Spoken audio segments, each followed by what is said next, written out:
Rapporteur Tom Andrews has revealed that the human rights situation in Myanmar, saying that up to 150,000 Rohingya people are confined to de facto internment camps in Rakhine State as food crisis looms in the area.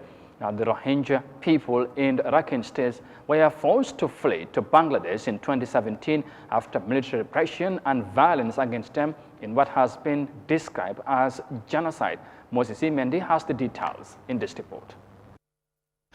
Speaking to reporters in New York, Tom Andrews highlights the rather appalling fate of Myanmar's Rohingya minority in the cruel limbo unleashed in a campaign of targeted violence launched by the Myanmar security forces in 2017. The Rohingya minority have literally been stripped of their rights through acts of grave human rights abuse in the form of gang rape, mass killings and forced expulsion, forcing them to embark on a mass exodus from their homeland.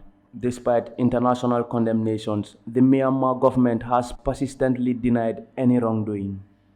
It has been up to 5 years since what advocates describe as the Rohingya genocide began, but advocates accuse the international community of turning a blind eye.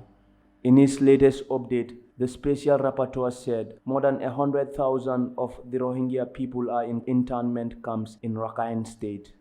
According to him, the economy and healthcare system of Myanmar has collapsed amid a dramatic increase in childhood malnutrition, as the international community's reaction to the security forces' behavior in Myanmar remain the same. There are 150,000 Rohingya that are confined to de facto internment camps in Rakhine State.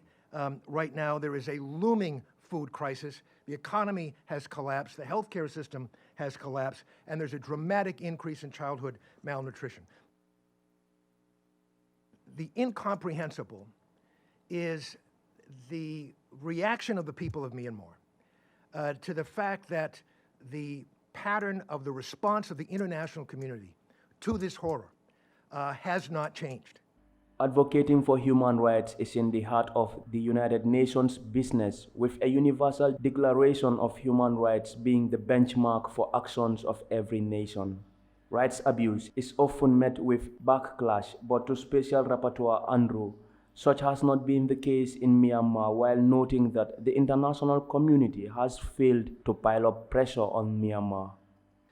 There is not the requisite pressure necessary to generate any kind of change in the behavior of the military junta.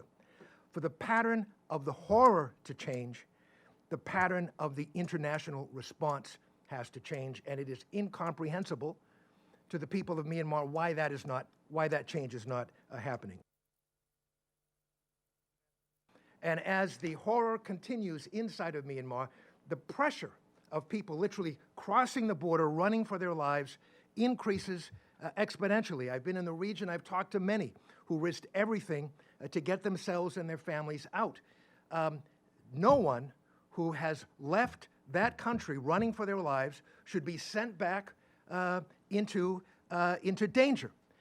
More than 1 million of the Rohingya minority group are said to have fled the country amid decades of government persecution, with the United Nations reporting that attacks on Rohingya were carried out with genocidal intent, but Myanmar says otherwise. The Gambia, in what is said to be the first time that a state has invoked its jurisdiction to seek redress for alleged genocidal acts committed against the citizens of another state, filed an application against Myanmar in November 2019, accusing the South Asian country of genocide against the mostly Muslim Rohingya minority. Moses Imendi, Eyeafrica News.